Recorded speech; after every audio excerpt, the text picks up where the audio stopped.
आवडे तरी फळोनी या गाढे रसाळ जैसे. अदंभित्व सांगत असताना त्या महात्म्याचं आचरण कसं असतं त्याबद्दल माऊली ज्ञानोबाराय विस्ताराने त्यांचं वर्णन करत आहेत. केळीचे दळवाडे हळू पोकळ आवडे. केळीचे जे खांब असतात आहे का नाही, काय त्याच्यात काय लाकूड असतं थोडंच मोठं, काही लाकूड नसतं. असं जर जोरात लात मारली तरी ते काय होतं, तिकडे पडतं. बरं त्याचे पानं काढत गेलं तर काय नाही, तसं त्याच्यात काहीच नाही महाराज. पण ज्या वेळेला त्याला फळं येतात त्यावेळेला ते फळं कसे असतात, रसाळ असतात. तसा तो महात्मा त्या काही त्या दिसायला विशेष नाही आहे का नाही, राहायला सामान्य आहे. पण त्या महात्म्याकडून जे मिळणार ज्ञान आहे ते काय असतं, रसाळ असतं, गोड असतं. का मेघाचे अंग झील दिशे वारेने जैसे जाईल परिवर्षती नवल घनवटते. मेघाचे अंग झील ढग मी तेवढेच सांगितलं. तर उंच गेलं तर काय पाणी पाणी पाणी पाण्याचे थेंब एका जागी येऊन काय झालेलं आहे, ढग झालेलं आहे. ते काय मोठं थोडंच आहे. परंतु ज्या वेळेला ते पडायला लागतं महाराज, गारा पडतात त्याच्यातून, बर्फाचे एवढे काय पडतात, गोळे पडतात. बरोबर आहे का नाही. असं वाटतं ते पाहत असताना की वाऱ्यानं जातं, वाऱ्यानं ते इतकं हलकं राहतं. पण वर्षता नवल घनवट ते. पण महाराज पडत असताना ते थेंब सुद्धा माणसाला काय होतात, दगड मारल्यासारखे जोरात पाऊस लागतात. त्या सोया चिन्हाचा नटनाथ तुठाई दयाच्या जाण ज्ञान दयाच्या हाताकडे या जाऊ असतात. पण हे लक्षण ज्या महात्म्याच्या ठिकाणी पाहाशी, नट नाच हे चिन्ह ज्यांच्या शरीरावर नाचत असतील आहे का नाही, म्हणजे काय माहितीये का, आव आणून चालत नाही. अमानित्वाचा अदंभित्वाचा आव आणलेला टिकत नाही. त्या रक्तात ती मुरावं, ती मुरलेलं. असंच अदंभित्व अमानित्व मुरलेलं आहे महाराज. आज जर महात्मा पाहायचे तर तुकाराम बाबा जेऊरकर, मी पाहिले नाही का नाही मला माहित नाही, पण तुकाराम बाबा जेऊरकर महाराज इतके मोठे महात्मा येतं, वक्ताही एवढे मोठे येतं की राऊत बाबाच्या प्रत्येक सप्त्यात त्यांचं काय असते, कीर्तन असते. राऊत बाबा त्यांना साष्टांग दंडवत घालून दर्शन घेतात, असं मी बघितलं. इतके मोठे महात्मा आहेत. पण आपण जर त्यांच्या घरी गेलं ना, त्यांच्याकडे पाहिलं ना, तू कोणी म्हणा हेमात झाडा खायला बसलं इथं, असं वाटतं. मी त्यांच्या घरी गेलो होतो, दौंडच्या तिथं गाव आहे त्यांचं जीवूर, गेलो होतो. चव्हाण महाराज होते बरोबर. महाराज घरी गेलो तर म्हणले बाबा हरिपाठाला गेले. शेतात राहतात ते कौलाचं घर आहे आपलं, साधं घर एकदम कौलाचं घर. आणि ते एवढं असं मोठी रूम आहे, त्याच्यात ती फरशी आहे आणि त्याच्यात ते एका कोपऱ्यात स्वयंपाकाचं, आपण पंढरपूरला जातो तसंच, त्याच्यात माझा ताटीचे स्वयंपाकाचं वेगळं, ते याचं वेगळं, काहीच नाही, असं ते घर आहे. किती मोठी महात्मा. आताची घटना आहे मागच्या त्यांच्या त्या मला भागातल्या मंडळींनी सांगितलं की एक वेळेला त्यांना आठवण राहिली नाही, 2 तारखे घेतले कीर्तनाच्या, एकाच दिवशी 2 गावात, आणि 2ही गावात कीर्तन झालं त्यांचं.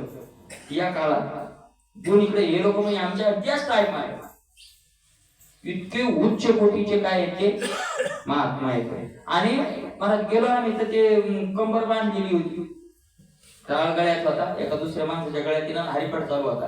पण महाराज गाडी उभी गेली, उतरले, जाऊन दर्शन घेतलं. मला वाटलं कधीतरी म्हातारा असं जाऊ द्या, मी गेलोच नाही तिकडे. मी आलो, मी म्हणलं चला तुकाराम बाबाकडे जायचंय ना आपल्याला. अहो ते म्हणे हेच तुकाराम बाबा आहे तर शक्यतो याचं काम मग नाव ऐकून होतं, आपण बघितलेलं नाही. हेच तुकाराम बाबा आहे बघा. असं सहज जर एखादा सामान्य एखादा महाराज कीर्तन करायला आणि चप्पल काढली पुढे जायचं, त्याची लगेच चप्पल उचलणार हातात घेऊन चालणार, उचलणार चप्पल हातात घेऊन निघणार. म्हणजे त्यांना ते सहज येते, सहज त्यांच्या ते रक्तातच काय झालंय ते सगळं भिनलेलं आहे. दाखवून नाही, हे सहज अंगी काय झालेलं असतं, ज्ञानी महात्म्याच्या ते बांधलेलं असतं. बरोबर आहे का नाही.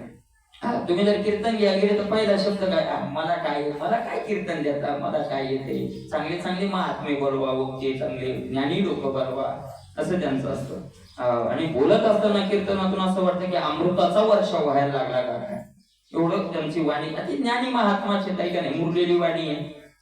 बरोबर आहे. लाड गुरुजी म्हणतात लोणचं गोड लागते पण ते काय व्हावं लागतं, मुरू द्यावं लागतं. तसं हे महात्म्य म्हणजे त्यांची भाषा आहे, महात्म्य म्हणजे मुरलेलं लोणचं आहे का नाही, म्हणून ते गोड लागतं आहे का नाही. तैसा जो पूर्णपणे पाहता राहते आयने एरवी तरी वाणी तोचे भाव, तसा तो महात्मा पूर्णतेमध्ये एवढा पूर्ण झालेला आहे. अरे त्या महात्म्याकडे नुसतं बघितलं तरी आपली इच्छा पूर्ण होईल किंवा आपली बुद्धीची भूक शांत होईल, सगळं ज्ञान प्राप्त होईल, इच्छा राहणार नाही असं होतं. आणि कमीपणा जर म्हटलं बाई हे बाजून तर त्याच्यासारखा कमीपणाच नाही. एक आहे ते एक नाही, एक सांसारिक दृष्टीनं त्याच्या एवढा कमीपणा कोणाजवळच नाही. असो या चिन्हाचा ज्याच्या ठिकाणी नटनास त्याच्या ठिकाणी ज्ञान झालेलं आहे असं तू समज. पैगा अदंभ पण म्हणितले ते हे जाण. आता ऐका पुन्हा अहिंसेचे. अर्जुना अदंभ म्हटलं त्याला याला म्हणतात. आता अहिंसा कशाला म्हणतात ती ऐक. तरी अहिंसा बहुती परी बोलिले असे अवधारी आपणाला या मतांतरी निरूपिले. अहिंसा एक प्रकारानं सांगितलेली नाही, अनेक प्रकारानं अहिंसा ज्याच्या त्याच्या त्या बुद्धीनं काय केलेली आहे, निरूपण केलेली आहे. तरी ते ऐशिले का जैशा खांडवणी अशा का मग तयाचे आबडो का कुंपकीजे. पण ती अहिंसेचं जे वर्णन केलं अर्जुना ते अशा प्रकारचं केलेलं आहे. कशा प्रकारे की खांडवणी अशा का झाडाच्या फांद्या तोडल्या आणि झाडाला कुंपण बनवलं. बरोबर आहे नाही. आंब्याचं झाडाला लोक पाड फाडा नेतात म्हणून ठीक आहे, म्हणून त्यानं ते तोडलं आणि त्याच काय बनवलं, कुंपण बनवलं. का बाहू तोडून पचविले मग भुकेचे पिडा राखीचे. नाना देवळ मोडणे की जे पोवडे देवा. बाहू तोडून लय भूक लागली डोंगरात ये जंगलात ये जास्तच भूक लागली खायला काहीच नाही. ते म्हणलं हाताचं काय काम आहे, हातात तोडले आणि भूक भागवली. अरे करणे की काही चेष्टा आयशे म्हणून हे करणं आहे का महाराज काय, बरोबर आहे का नाही. मग भुकेचे नाना देवळ मोडणे की जे पोवडे देवा. देऊळ तयार झालं आणि कुंपण करायला हेच नाही, दगडच नाही. मग देऊळ पाळलं, देवळाच्या फाडीत काय बनवलं, कुंपण बनवलं. त्याची हिंसाची करून हिंसाने पविजे हायसा पूर्वमीमांसा निर्णय केला. तसं ही करतात हिंसा आणि त्याला नाव देतात अहिंसा. अहिंसा म्हणतात, करतात हिंसाच. आता ती कशी हिंसा करतात आणि त्याला अहिंसा नाव कशा प्रकारे देतात माऊलीने त्याचं गोड वर्णन केलेलं आहे. पूर्वमीमांसा निर्णय केला. पहिला घाला माऊली ज्ञानोबरायांनी पूर्वमीमांसेवर घातला म्हणजे कर्मकांड. ह्या कर्मकांडी लोकांचं काय म्हणजे असंच आहे, सगळं करायची हिंसा आणि म्हणायचं अहिंसा. आता काय केलं त्या पूर्वमीमांसांनी, कर्मकांडी लोकांनी काय केलं, माऊली ज्ञानोबराय ते सांगतायत.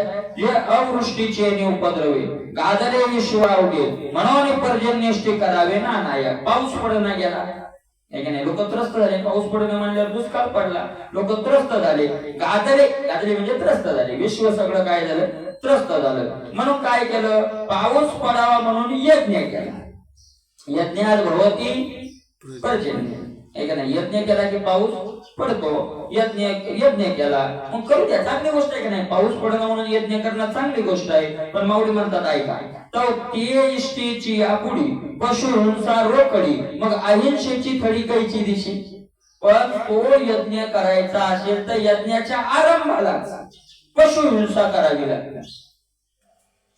पशुची काय करावं लागते, अहिंसा करावं लागते. आता एका जीवाला मारून पाऊस पाडला दुसरे जीव सुखी करण्याकरता मग ती काय हिंसा झाली, काय हिंसा झाली.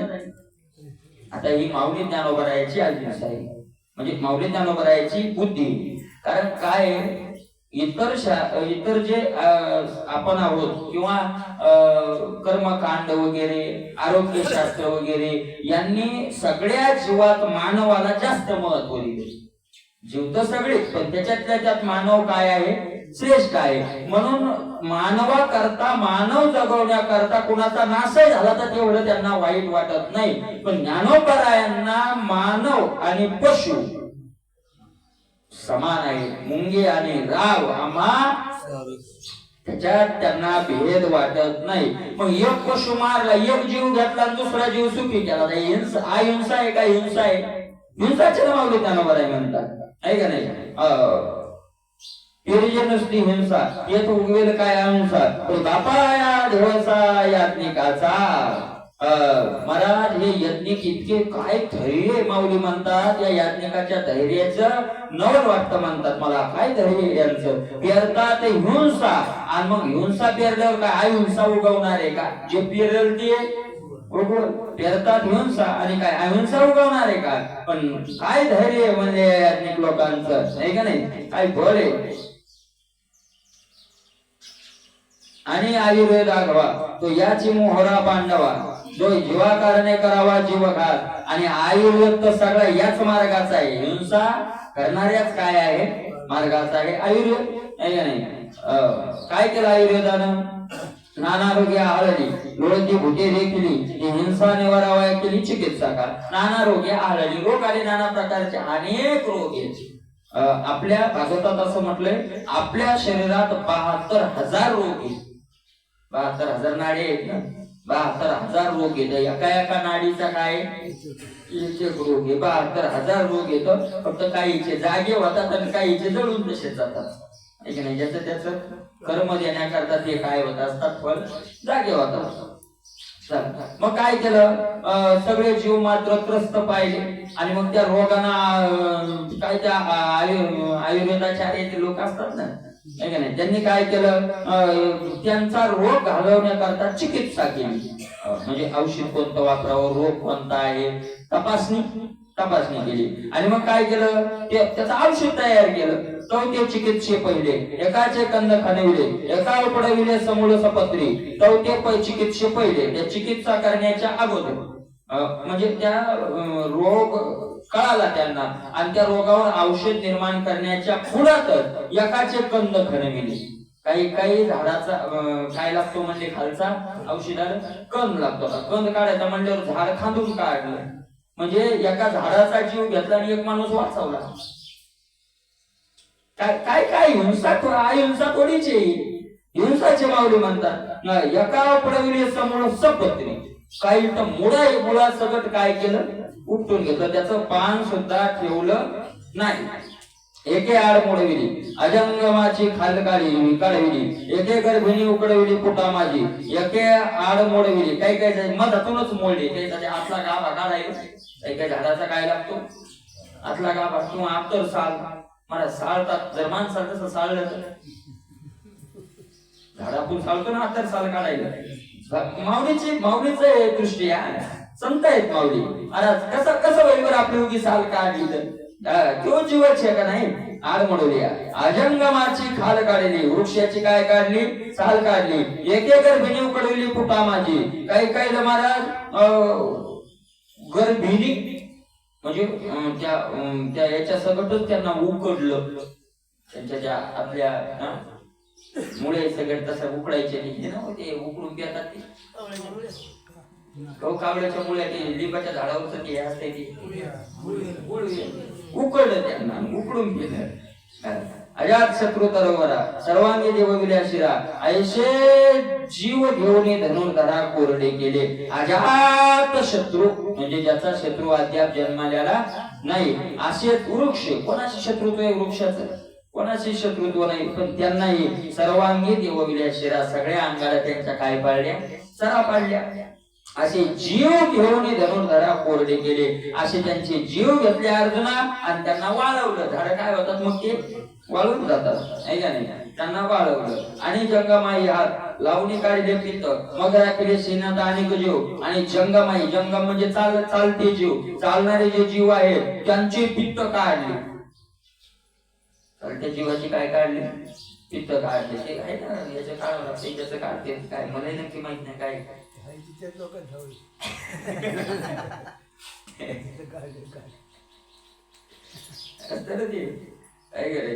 लावणी काय काढली त्या बिचाऱ्यांचे काय केलं? सगळं काढलं आणि मग राखले शिनताने. दुसरे जे दुःखी होते जीव त्यांचा काय? अरे यांचा हे केला, रोग घालवला पण त्याचा जीव गेला ना.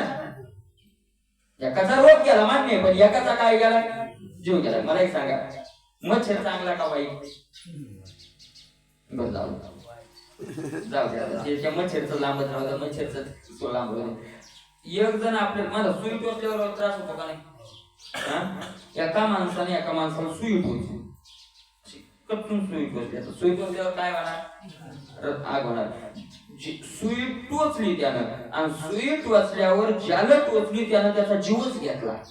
मग सुई टोचणारा गुन्हेगाराची मान्य, पण सुई टोचली म्हणून जीव घेणारा जास्त गुन्हेगार का सुई टोचणारा जास्त गुन्हेगार?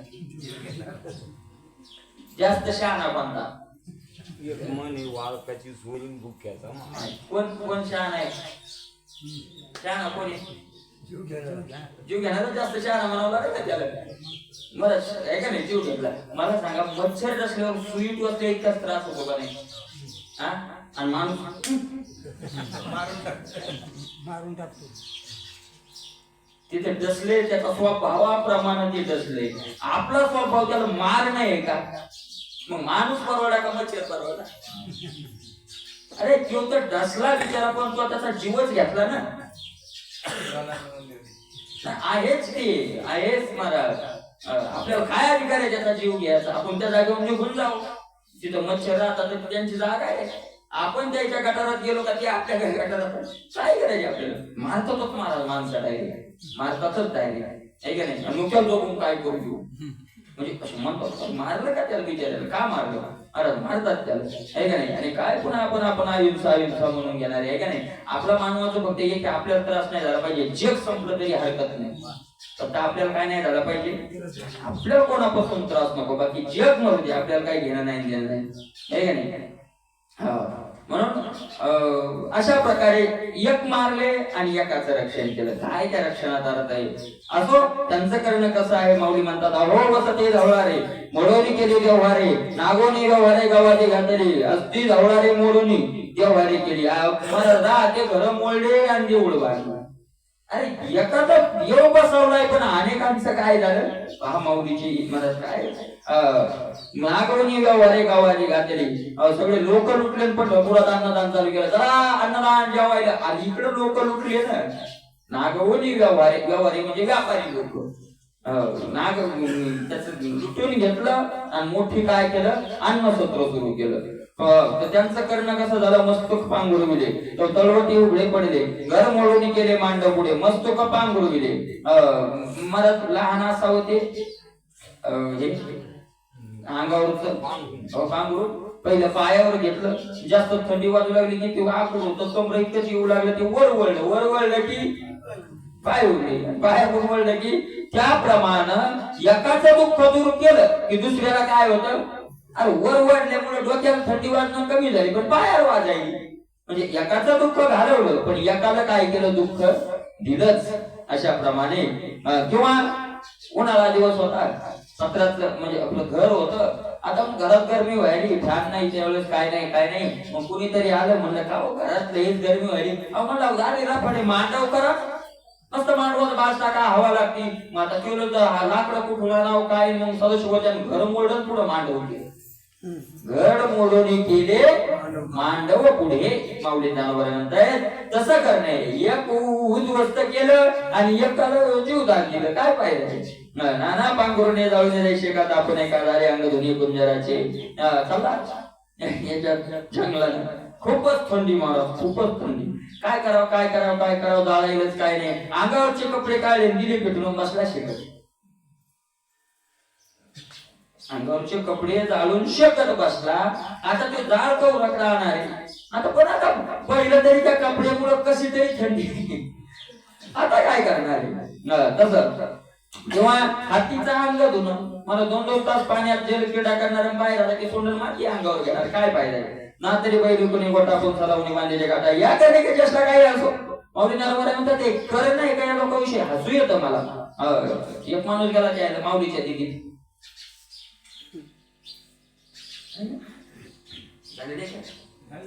बैली कोणी गोटा, बैली कोण काय बांधला? गोटा बांधला. कोण सलावणी बांधायचे? पोपट, ते काय म्हणतात ते पिंजरा, पोपट विकला पिंजरा.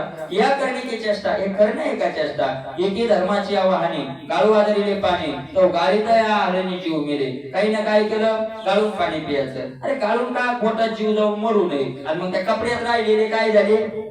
मेले. त्रासानं एक न पचविती चिकन ये हिंसेचे वेल येत कदर खरे प्राण त्याची हिंसा. काही काय केलं, मला अन्नच खायचं नाही कारण धान्यातही जीव आहे. अरे पण मग प्राणाला कष्ट झाले, तिथे काय झाला, एक केलं की एवढ हिंसाची अहिंसा कर्मकांडी अहिंसा सिद्धार्थ सुमनाचा ओळख येतो. त्या कर्मकांडी लोकांनी असा हिंसेलाच काय म्हणलं, अहिंसा म्हणलेला आहे असं तो ओळख. पहिले अहिंसेचे नाव आम्ही केले जाऊ तो स्फूर्ती बांधली हवी मध्ये. पहिलं माऊली ज्ञानोबा म्हणतात अहिंसा सांगायची आम्ही अशी ज्यावेळेला हाव केली म्हणजे आमच्या पुढे अहिंसा आली आणि सांगायला आम्ही सुरुवात करायचं, तर या बाकीच्या मताविषयी आमच्या मनात काय आलं, विचार आला. तरी कैसे नियाते गाळावे म्हणून पडिले बोलावे देवी चितवारी जाणावे ऐसा भाव कैसे नियाते गाळावे. आणि मग काय हे सगळं गाळून जर नुसती अहिंसा सांगितली तर ते वक्तव्य असं स्पष्ट होणार नाही ना. मागच्या लोकांचं सांगा म्हणजे संशयातच राहील ना. मग त्यांनी असं म्हणलं यांनी म्हणून सगळ्या मताला अगोदर माऊली म्हणतात मी मानलं तरी कैसे नाही ते गाळावे म्हणून पडिले बोलावे देवी चितवा जाणावे ऐसा भाव. तर कसं काय त्याला सोडून द्यावं बाकीच्या मताला, म्हणून त्यांचं अगोदर सांगितलं. आता बहुत करुणी कीर्ती हाची विषय गोटी येरवे का आडवाटे धावी का. आणि म्हणून अर्जुना मला हे सगळा विषय मांडावा लागला, नाही तर आग्रानात पळायची काय मला हाऊस थोडीची. आग्रानात पळणं म्हणजे आपला मूळ विषय सोडून आपला मूळ विषय सोडून फटा फोडणं आहे का नाही. मूळ विषय सोडून मला काही कीर्तनात शेवट लोक मिळू लागत नाही. हा पण कोणता आहे फक्त जरा उशिरा जायला पाहिजे आपण. मी ऐकलंय उशिरा म्हणजे अभंग चालू झाल्यावर अभंग सांगितलं जरा उशिरा गेलं म्हणून शेवट लोक कळत नाही की या बाबाचा अभंग कोणता आहे. काही त्याचा काय लागत नाही. ओवी घेतली तर शेवट लोक कळत नाही की आजच्या प्रवचनातली याला म्हणतात आडरानान पळणं. आडरानान पळणं हा भंग घेणार इच्छेचा आणि सांगणारा अहंकार. राहू बाबा याच्यावर म्हणतात अरे तुला जर अहंकार सांगायचा आहे समजा तर मग अहंकारावर हा भंग येत ना. तेवढं काय त्यातलं माहित नाही की इथं कोणत्या विषयावर काय येतं अभंग येतं. कोणते अभंग यायचे. एक महाराजाचं कीर्तन झालं की होतं कीर्तन ते होता मागणीचा दिवस. आणि मागणीचा दिवस त्या बाबाला माहितीच नाही आज काय मागणी. म्हणजे झालं कीर्तन झालं आम्ही खाली बसलो म्हणलं बाबा आज मागणी होती. म्हणलंच नाही कोणी म्हणलंच नाही 7व्या दिवशी. मी म्हणलं कोणा राव मागणीचा अभंग कोणता घ्यायचा होता. म्हणलं कोणता ह्याची दाना द्या का द्यावा. हो म्हणले होतो सोपा होता म्हणजे त्या बाबाच्या ध्यानात म्हणजे तो सोपा होता. आणि म्हणलं पुन्हा तेच याच्यावर सांगता येत होतं म्हणजे म्हणा हे आज 2 तास सांगितलं तेच त्या अभंगावर काय करता येतं सांगता येत होतं म्हणजे बरोबर आहे. आर रानात धावण्यात काय अर्थ आहे माऊली म्हणतात. मला काय हाऊस थोडीच आर रानात पळायची हाऊस नाही पण ते सांगणं गरजेचं होतं. कारण त्या अहिंसेवर कोणाचा संशय राहू नये शंका राहू नये. म्हणून मग वक्त्याचं कर्तव्य आहे की आपण जो विषय मांडायलो त्या विषयावर आलेले आक्षेप अगोदर घालवणं आणि मग तो विषय काय करणं श्रोत्या पुढे मांडणं. बरोबर आहे का नाही. कारण तो विषय ऐकल्यानंतर त्याच्यावर कोणाचाही तो विषय ऐकून गेल्यावर आक्षेप शिल्लक राहू नये असं माऊली ज्ञानोबा म्हणतायत. नाही तर मला काय गरज होती आडवाटे धावी गेलं का. आडवाटेला पळायची काय गरज होती. त्या दिवशी म्हणलंय मला सहज बोलता काय बरंच भगवंताची इच्छा काही विषय नव्हता तो काय नाही. तो व्यक्ती मला म्हणे महाराज विश्वनाथ बाबा दृष्टांत सुद्धा नवरा बायकोचा द्यायचा असला तो देवाचा नवरा बायकोचा द्यायची. दृष्टांत जरी द्यायचा असला तर मग कृष्णाचा रुक्मिणीचा द्यायचा रामाचा सीतेचा द्यायचा. दृष्टांत सुद्धा संसारातला देत नव्हती. त्या दिवशी बसून मी बहुतेक प्रयत्न करायला लागलो होता की होता होईपर्यंत आपण देऊया तिकडले किंवा एखाद्या महात्म्याचं उदाहरण सांगूया म्हणजे दृष्टांत सुद्धा नको सामान्य आहे का नाही.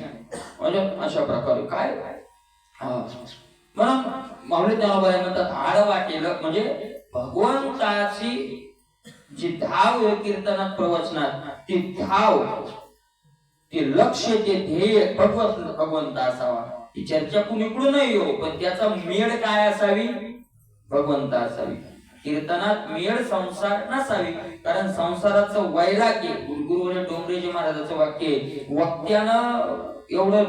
वक्त्याचं एवढं कर्तव्यच आहे की कीर्तनकारात कीर्तनातून किंवा प्रवचनातून किंवा कथेतून वक्त्याचं एवढं कर्तव्यच आहे महाराज की श्रोत्यांच्या मनात क्षणभर का होईना पण संसाराविषयी नश्वरता आणि भगवंताविषयी प्रेम व श्रोत्याच्या अंतःकरणात निर्माण करणं हे वक्त्याचं कर्तव्य. आणि हे जर झालं नसेल तर त्या वक्त्यानं आपलं कर्तव्य पार पाडलेलं नाही. आता ते मोठे महात्मा डोंगरेजी त्या महाराज त्यांनी तर सांगितलं की त्या वक्त्याला वक्तव्य करण्याचा अधिकारच नाही की ज्याच्याकडून हे घडत. आता संसाराचं जर महत्व वाढत असेल तर मग काय फायदा झाला? घरी तेच आणि इथंही काय फायदा झाला? म्हणून माऊली ज्ञानोबा म्हणतात आड वाटाय, हे आड वाटेला कशाला टाकू मी? आता तुकोबरायाच्या गाठ्यात संसार जरी मांडला असला तर तो संसार संसारा करता नाही, तर संसार कसा आहे त्याचं स्वरूप रावणाचं वर्णन रावणा करता नाही तर रावणाच्या नाशा करता काय केलेलं आहे? वर्णन केलेलं आहे प्रत्येकाचं. आणि म्हणून माऊली ज्ञानोबा म्हणतात आडवाटे राही गेलं का? मी आडवाटांना कशाला पळू? पण काय करावं हे सगळं आणि स्वमताची या निर्धारा लागून या धनुर्धारा प्राप्त मतांतरा निर्विचुकीचे स्वमताची या निर्धारा लागून या स्वतःच मत असं मला मजबूत करण्याकरता प्राप्त मत आपलं जे आहे ते मजबूत करण्याकरता इतराच्या मताचा विचार करावाच लागतो.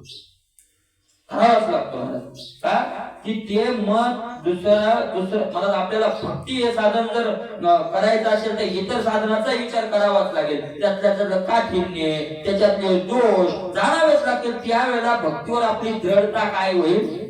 मजबूत होईल आहे का नाही? म्हणून ते जाणावंच लागतं.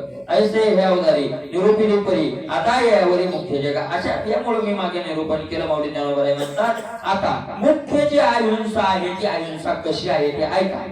माऊली ज्ञानोबा म्हणतात आता माझी जी अहिंसा आहे किंवा भगवंताच्या मनातली जी अहिंसा आहे ती कशी आहे?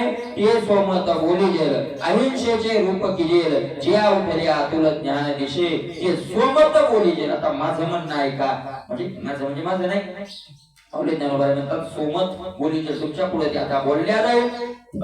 अहिंसेचे रूप किजेल अहिंसेचं रूप तुमच्या पुढे प्रकट केल्या जाईल. जे अहिंसा दिसल्यानंतर जे लक्षण अहिंसेच्या अंगावर दिसल्यानंतर आज ज्ञान झालेलं आहे असं तो काय कर समज. परिचय आदिष्टिलेनी अंगे जाणी जे आचरतेनी बघे जैशी कसवटी सांगे वाणी याते आदिष्टिलेनी अंगे ते लक्षण अंगे बांधल्यानंतर जाणी जे कशा जागा ते लक्षण त्या महात्म्याच्या हात झाले आचरतेनी बघे ऐका नाही महाराज त्याचं आचरण कृतीनं त्याच्या मार्गानं त्याच्या आचरणानं कळतं का नाही? आत अहिंसा आहे का नाही हे कशावरून कळतं? आतल्या आचरणावरून महाराज कळतं. एखादी घटना जर आपल्या पुढे घडली आणि आपण जर या लक्षणाच्या विरोधात गेलो आपलं वृत्ती लगेच विरोधात गेली तर समजून चालावा आपल्या आत ते मुरलेलं नाही. आपल्याला तपासायचंय. कसवटी सांगे वाणी याते जसं सोन्याचा काय तो त्याची कस ज्यावेळेला कसवटी म्हणजे ते त्याचं काय केलं जातं ते सोनार त्याचा कस पाहतात ज्यावेळेला त्याचं काय कॅटेगरी आहे काय येते लक्षात येते. तोपर्यंत लक्षात येत नाही. मला काम क्रोध लोक सगळे झोपलेलेच असतात आपल्या. ते काही नियमित जागे असतात का? जसा प्रसंग येईल तसा विकार काय होत जातो? जागा होत जातो. पटकन जागा झाला की समजावं आपण अद्याप निर्विकार झालेलो नाही. आपल्याला कोण अचानक कोण एखाद्यानं बोललं आपल्याला कडकडून राग आला तर समजा आपला क्रोध गेला नाही वगैरे. तसे ज्ञाना मनाची भेटी सरिषेची अहिंसेची बिंब होती याची ऐशी कीर्ती परिसाता. तशाप्रमाणे ज्ञानाची आणि मनाची भेट झाल्याच्या नंतर जे अहिंसेचं प्रतिबिंब बिंब निर्माण होतं ते कसं होतं? आता ऐक म्हणले माऊली ज्ञानोबरायांनी त्या अहिंसा 3 प्रकारात सांगितली. कायिक वाचिक आणि मानसिक 3 प्रकारात सांगितले. पहिली कायिक अहिंसा सांगताय. कायिक अहिंसा कशाला म्हणावं? माऊली ज्ञानोबरायांनी दृष्टांतावून त्याचा सुरुवात केलेली आहे. तरी तरंगो लोलांडितो लहरी पायन फोडितो सांचलेन मोडितो पाणी याचा वेगे आणि लेसा तेथे घालून आवेसा जळी पकू जैसा पाऊल सोये. त्या महात्म्याचं चालणं कसं राहत वर्णन केलंय. बगड्याचं उदाहरण दिले. बगळा चालत असताना कसा चालतो. तरंगून ओलांडतो आणि लहरी पायन फोडितो. तरंग आणि पाण्यात काही तरंग असतात आणि काही लहरी असतात. तरंग म्हणजे मोठी लाट भयान जिथं माणसाला सुद्धा काय वाटतं हे वाटतं. आणि लहर म्हणजे छोट्या छोट्या लाटा. मित्र आपण नदीच्या असं पाणी भरलेल्या नदीत बसलो तर बारीक हळूवार काय येतात काही छोटे छोटे येऊन आपटतात आणि काही काही मोठ्या असतात काय का नाही. लहर म्हणजे छोटी लाट आणि तरंग म्हणजे मोठी लाट. मला तो काय करतो बगळा तरंग ओलांडतो. मोठी लाट ओलांडीत नाही पलीकडे जात नाही. लहरी पायन लहरीवर इतके हळून पाय देतो की त्या लहरी सुद्धा फोडत नाही. त्याच्यात असा द्विभाग करत अल्लादी पाय सांचलून मोडितो पाण्याचा. पाण्याचं स्वास्थ्य जो साचलेपणा आहे तो मोडत नाही. माणूस जर चालला तर फटाल फटाल फटाल ते सगळं चालले साचलेलं पाणी काय होत जात असं विस्कळीत होतं का नाही. तो बगळा तेही होऊ देत नाही. बर मग हळूहळू चालतो का नाही नाही नाही वेगे आणि लेसा वेगानं चालतो पण हळूवार चालतो. म्हणजे चालतो वेगानं पण पाय ठेवतो हळूवार. आणि दृष्टी कुठे राहते त्याची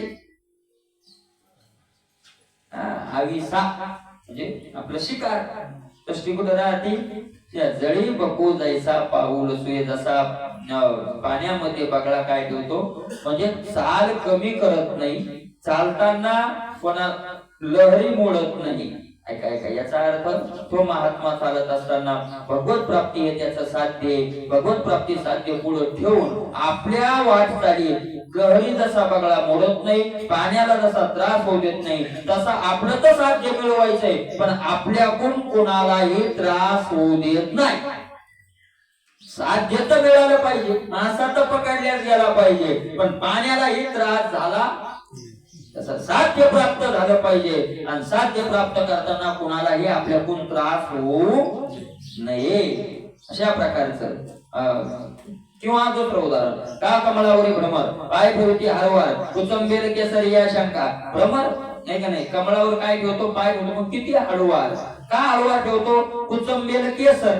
फुला पाहिलं तुम्ही त्या फुलात बारीक बारीक बारीक बारीक असे हे असतात पाय एवढं त्याला गोरून असे गोल नाजूक असतात. ते बोट लावलं तरी मोडून जातं. मला तो ती मोडू नये केसर म्हणून तो हळूवार काय ठेवतो म्हणजे सुगंध तर घेतो पण फुलाला नुकसान करीत नाही. माणूस सुगंध घेतो फुले काढून फेकतो आहे का नाही. तैसे परमाणू गुंतले जाणवणे जीव जाणवले कारुण्य माझी पाऊले लपवणे झाले. त्याप्रमाणे परमाणू पा गुंतले. आपण ज्या जमिनीहून चाललेलो आहोत त्या जमिनीवर बारीक बारीक बारीक बारीक परमाणू आच्छा दिली गेलेली आहेत है का नाही. जीव आहेत बारीक बारीक. महाराज हे जाणून हळूच पाऊल घालतो तो हे नाही. कारुण्य माझी पाऊले लपवून चाले. त्यानं आपल्या पायामध्ये कारुण्याची चप्पल घातलेली असते. दयेची काय घातलेली असते चप्पल. ते वाट कृपेची करीतो ते दिशाची स्नेह भरितो. जीवा तळे अंतरितो आपला जिथे वाट कृपेची करीतो त्या वाटनं चालला तो ती वाटच कृपेची होऊन जाते. म्हणजे त्याची कृपा त्या वाटनं पसरलेली राहते. याचा अर्थ सगळ्यावर कृपा करीत चालतो कुणालाही दुःख देत चालत. ते दिशाची स्नेह भरतो सगळी दिशा प्रेमानं भरून जाते. सगळ्यावर तो काय करतो समान प्रेम करत राहतो. अरे प्रत्येक जीवाच्या खाली आपला जीव घालून चालतो. अरे चालत असताना पुढे मुंगा आहे किरी आहे काही आहे. जेवढे जीव बचवता येतील तेवढे काय करावे बचवण्याचा प्रयत्न करावा आहे का नाही. ऐशिया जतना चालणे तयार अर्जुना हे अनिर्वाच्य परिमाणा परिजेना. अशा तयारीने अर्जुना ज्याचं चालणं असतं खरंच असं आहे माऊली म्हणतात त्याच्या चालण्याचं मला वर्णनच करता येत नाही. अनिर्वाच्य जसा चालतो तसं वर्णन मला करता येत नाही, बोलता येत नाही. शब्दाच्या ते काय आहे, पलीकडचं आहे. पै मोहाचे नि सांगडे ताशी बिली धरी तोंडे ते तर दाताचे आगरणे लगती जैसे. माऊली पण काय काय माणसं म्हणले महाराज तसं कसं चालत असताना दुसऱ्या जीवाला तर त्रास होणारच ना. माऊली म्हणतात होत नाही, होत नाही. असं होत नाही, प्रेम असेल तर होत नाही म्हणतात. तशाप्रमाणे माऊलीने उदाहरण दिलं. तुम्ही मांजर पाहिली ना, मांजर आणि बोक्या, उंदीर उंदीर उंदीर उंदीर महाराज तुम्ही मांजरीनं उंदीर पकडताना कोण पाहिला, पाहिला का? सगळ्यांनीच पाहिले. पण लक्ष ध्यान दिलं का नाही काय, मांजर उंदराला धरती अशी दातात ती त्याच्यात नरड्या कोण धरते आणि अशी फिरून आपटवतोय त्या, अशी मान इकडं करून अशी काय करते, त्याला एक दणकाचे तेल सोडून देते. का तिला माहिती आता हे पळायच्या हिशोबात राहिलं नाही. एक दणका नुसतं किती जरूर जात महाराज या त्यांच्यात त्याचा काय घेऊन टाकते, जीव घेऊन टाकते. दात महाराज चांगला सरप असला तरी मांजर त्याला काय होऊ देत नाही, जाऊ देत नाही. दाताने त्याला सावधच राहते, जहर दात असतात. मग आता मांजरीचे दात जहर आहेत का नाही. उंदीर तोंडात धरला की जीव जातो, ते साप तोंडात धरला की जीव जातो. ते मांजर पिले कुठं धरती, केस सुद्धा जात नाही, केस सुद्धा. केस माऊली ज्ञानोबराय म्हणतात ऐका, मोहाचे नि सांगडे लाशी पिली धरी तोंडे. लाशी म्हणजे मांजर. पण का टोचत नाही, कारण त्या मांजरीचे दात जहर जरी असले तर मांजरीच्या दातात आणि पिल्ल्याच्या कातड्याच्या मधात एक जाळं तयार झालेलं असतं. जाळं कशाचं, प्रेमाचं. मोहाचे नि सांगडे प्रेमाचं जाळं असतं आणि म्हणून ती मांजर त्याला काय करते, दात लागत नाही, देत दाताचे अग्रभाग लागत नाही.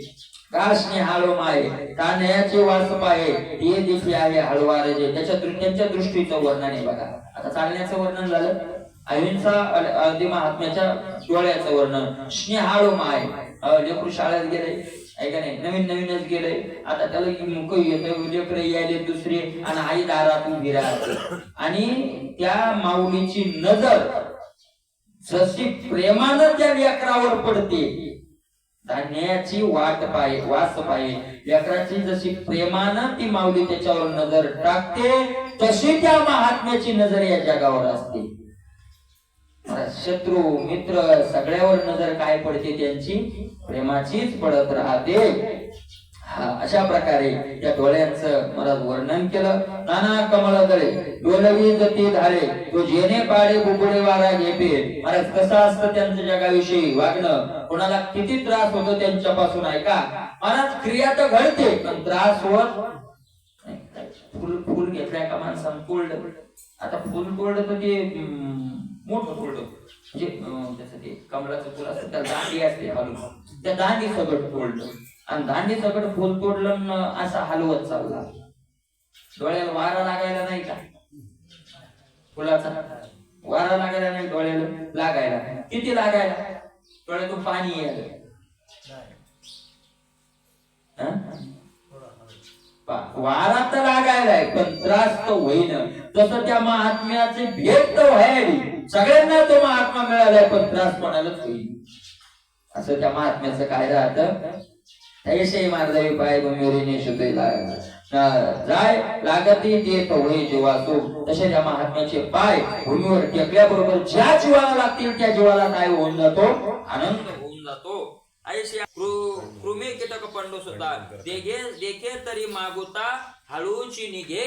माऊली ज्ञानोबराय म्हणतात असा चालत असताना, असा तो महात्मा चालत असताना समोर कृमी किडे काही वगैरे दिसले तर काय करतो, हळूच माग पाय घेतो, पडू देत नाही. म्हणे पाव धडपडील तरी स्वामीची निद्रा मोडेल, रचलेपणा पडेल झोतिहान. काय विचार करतो तो मनात, मी जर जोरात चाललो, एखादा जीव झोपेला असला, एखादा कुत्र झोपेले, मांजर झोपेले, डुकर झोपेले, एखादा साप झोपेले, विंचू, कारण त्यांना सगळे जीव काय असतात, समान असतात. काही मुंग्या आहेत, काय जे असतील ते, तो जोरात सुद्धा चालत नाही, जोरात सुद्धा चालत नाही. का, एखादा कुत्र झोपेले उदाहरण, तर म्हणे जर जोरात चाललो तर स्वामीची निद्रा मोडेल, माझ्या मालकाची काय होईल, झोप मोडेल. आता कुत्र मालक आहे का, पण माझा भगवंत आहे त्याच्यात, माझा स्वामी सर्व माझा मालक आहे त्याच्यात, माझा भगवंत झोपलेला आहे. हो मला काय काय माणसाच्या हातात एवढं दडूक राहत, कुत्र त्याकडे झोपलेला चालला, याकडे जाऊन दणका देतो, क्वाय क्वाय क्वाय, काऊन रे मी ये रे. त्यानं काय केलं, भुकलं हे नाही बिचारा, ते झोपलेलं. हो काही काही माणसं महाराज लेकरं जरी बसले तर त्याला चिमटी घेते, अशी काडी टोचती नाही. काय केलं रे ते लेकरानं त्याला. काही काही माणसं लेकरं पाहिजे डोळे वाशिते, असं डोळे वाचताना महाराज किती लढायलाच लागतंय. घेणं त्यानं आपल्याला काही वाईट केलं नाही. काय वाईट केलंय महाराज, काय वाईट केलंय. अशा माणसं तो लेकरही जात नाही तर मग शाने कावा जाते. लेकर ऐशी आलंगी मा चालत. अरे बघा म्हणजे स्वामीची निद्रामुळे रचलेपणा पडेल धोती आणि त्याच्या स्वास्थ्याला धक्का लागेल, आणि म्हणून महाराज ते चालत सुद्धा जोरात नाही. या काकुळती व आणि हे मागोती कोणीही व्यक्ती न वचेवरील, या काकुळतीनं तो आपले पाय मागं आळून घेतो. कोण्याही व्यक्ती व जीवाला वलांडून जाणं म्हणजे अतिक्रमण करून जाणं. महाराज कोणा जीवाला, अरे जीवाचे नावे तुरणा ते हिनो लांडवे, मग नली केता जावे की एके गोठी. अरे जीवाच्या नावानं गवताला सुद्धा ते वलांडीत नाही, म्हणजे गवतावर धाडा पाय देत चालत नाही. महाराज चातुर्मास असाही चातुर्मासाचा नियम संन्यासी लोकांचा, ज्या जिथं चातुर्मास लागला तिथंच 4 महिने थांबायचे. तर काय कारण आहे माहितीये, कारण पावसाळ्याचे दिवस असतात आणि पावसाळ्यात जागी गवत निघत, आणि आपल्या पावलानं ते गवत जाऊ नये, आपले पाय त्या गवतावर पडू नये म्हणून ते ज्याचं राहिले तिथंच काय करतात, चातुर्मास करतात. असे संन्यासी महात्मे. म्हणून जेव्हा अरे गवत नाही मग न लेखता जावे एके घडी, मग जाऊ दे तिकडे काय होतात असं म्हणून कधी जातील ते, कधीच जाणार नाही. मुंगे मेरून ओलांडवे मशका शिंदून तरवे, तैसे भेटलिया न करवे अतिक्रमो. मुंगीला मेरू पर्वत ओलांडल्या जात नाही, चिलटाला समुद्र तरून जाता येत नाही. जसं तसं भेटलेल्या जीवाची अवहेलना करून ते पुढं जाऊच शकत नाही, अतिक्रमण करून जीवावर जाऊ शकत नाही. ऐशी दयाची चाली कृपा फळे फळा आली, देखशी जी आली दया वाचे. अशी ज्याची चालणं त्या चालीतून कृपाच फळ द्यायला आली, असं ओळखतो अर्जुना, आहे का नाही. महाराज कृपाच त्याच्या वाणीत त्याच्या आचरणातून जगून राहिली, दया जगून राहते असं अर्जुना तू समज. अशा प्रकारे वर्णन केलं. आता वाचिक अहिंसेचं काय करतात, वर्णन करतात. आता काही हिंसा झाली, वाचिक अहिंसेचं माऊली ज्ञानोबा यांनी वर्णन केलंय. याचं का थोडं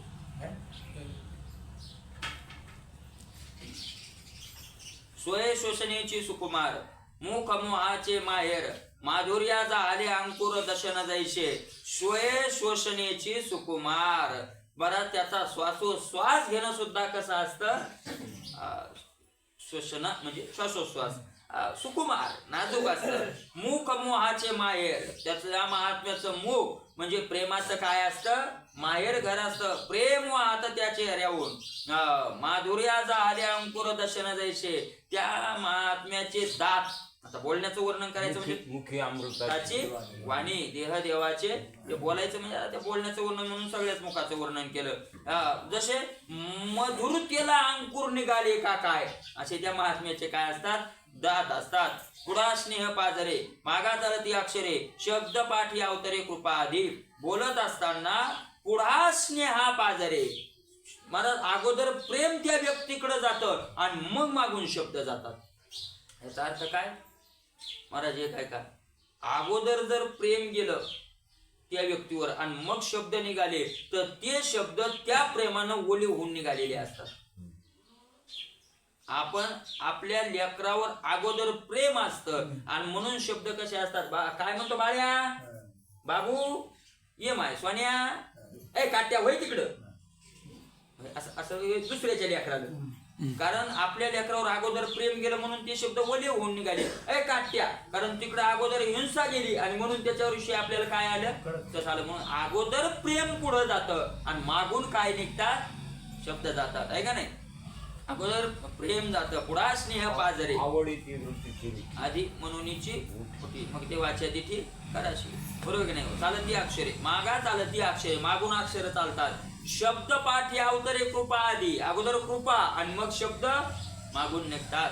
महाराज तो बोलण्याची नाही बोलो म्हणे जरी काही तरी बोल कोणाही कुपेल नाही. महाराज तो महात्मा बोलतच नाही काय बोलायचंय? बोलायचंच नाही सतत काय राहतात शांत राहतात बोलतच नाही. बोलण्याची नाही पण बोलावंच जर लागलं एखाद्या वेळेला कोणा आग्रहच केला किंवा आपण बोलल्याशिवाय आता जमतच नाही बोलावंच लागलं तर त्या महात्म्याचं बोलणं कसं असतं? बोलण्याच्या अगोदर काय काय विचार त्या महात्म्याच्या आत असतात. ऐका माऊली ज्ञानोबा म्हणतात बोलो म्हणे जरी काही. कोणी जर म्हणलं बोलावंच लागतंय तुम्हाला आता तर बोलत असताना बोल कोणाही खुपेल का? आपण बोलू पण आपलं बोलणं कोणाला टोचणार तर नाही. बोलण्याच्या अगोदर त्यांचा विचार असतो की आपलं बोलणं कोणाला टोचल का बुवा? आपले शब्द आपण तर बोलतोच टोचायसाठी. म्हणजे कोणाला काय झालं पाहिजे ते टोचलंच पाहिजे. तुकोबराय म्हणतात झाली माझी वैखरी विश्वंभरी व्यापक काय नवे शब्द एक देशी सांडी दिवशी कोणाला झाली माझी वैखरी विश्वंभरी व्यापक मोकळीले जावे बाणे वाहता जेणे वहावा. तुकोबराय म्हणतात नवे शब्द एक देशी माझा शब्द काही इतका मर्यादित राहिला काय की याची अवहेलना करायची त्याचं वर्णन करायचं. सांडी दिवशी कोणाला एकाला तुच्छ एका माझ्या वाणीतून एकाची निंदा आणि एकाचं वर्णन इतकी माझी वाणी मर्यादित राहिलेली नाही. एकाला सांडी आणि एकाला दिवशी म्हणजे एकाचं वर्णन करी आणि एकाला टाकून बोली अशी एवढी मर्यादित राहिली का? झाली माझी वैखरी विश्वंभरी व्यापक. माझी वैखरी कशी झाली वाणी विश्वंभरात व्यापक झाली. अशी व्यापकच बोलते की कोणाविषयी टोचूनही बोलत नाही आणि कुणाचं वर्णन करूनही बोलत नाही. कोणाला खुपल का माझं बोलणं असा विचार करतो. बोलता आधी कुही निघे तरी कोणाही वरवी न लगे आणि कोणाशी न गे शंका म्हणे. कदाचित मी बोलता बोलता जर जास्त बोलून गेलो तर कोणाच्या वरमाल ते लागेल का? कोणाला त्याच्यापासून त्रास होईल का? किंवा कोणाला शंका माझ्या बोलण्यावर येईल का? खूप बोलला असं बाबा असं बोलून तर गेलंय. काही माणसं दिवसभर करमत नाही महाराज बोलून गेलोय पण काऊन बोलला असं आपलं काय चुकलं असं अशी शंका कोणाला येईल. ह्या सगळ्याचा विचार करून मग शब्द निघतात माऊली म्हणतात. किंवा पुन्हा काय विचार असतो त्या बोलण्यात मांडिली गोठी हान मोडेल वाशी पेल कोणी उडेल आई कोणी ववांडील कोणी जरी मांडिली गोठी हान मोडेल. आपण एकदम गेलो अगोदर माणसं बसलेले येतं आणि आपल्या बोलण्यामुळे त्याचं काही ठरलेलं असलं तर इचकून जाईल म्हणून आल्या गपकनच काही एकदमच असं लगे आला की बोलायला सुरुवात करत नाही. मांडिली गोठी मोडेल काही त्याचं ठरलेलं असलं तरी मोडून जाईल काय का नाही. वाशी पेल कोणी उडेल कोणी भेईल कोणी दचकेल. आपल्या बोलण्यातून कोणी भेलही नाही पाहिजे आणि कोणी चकलही नाही पाहिजे. आई कोणी ववांडील कोणी जरी किंवा आपली वाचा ऐकून कोणी त्याला वलांडून जाईल. हे तुम्ही फुकट बोलले राव तुमचं नाही चालत तिथं ते तसं नाही करायचं असं कोणी म्हणू नये. असा सगळा काय करतो विचार करतो. तरी दुवाळी कोणी नवावी भोय कवनाची नचलावी आईसा भाव जीव म्हणून उगा का उगा राहतो तो बोलत नाही. दुवाळी कोणा नव्हावे कोणाला आपल्या बोलण्यापासून क्लेश होऊ नये दुःख होऊ नये. किंवा भोई कुणाची कवनाची नचलावी कोणाची भवाळी उचलल्या गेली नाही. भवाळी उचलणं म्हणजे बोलली की असं रागान पाहत नसेल काही माणसं बोलण्यावर तसं कोणी आपल्याकडे बघू नये अशी इच्छा भावना त्या महात्म्याच्या मनात राहते आणि म्हणून तो काय राहतो उगा राहतो शांत राहतो बोलत नाही. आता जर बोलायची गरज पडली तर कसा का बोलत नाही त्याचे कारण सांगितले. आता तो बोलत असताना कसा बोलतो त्या बोलण्याचं वर्णन माऊली ज्ञानोबा यांनी केलं. त्याचा विचार उद्याला करूया. कुंडली करू द्या.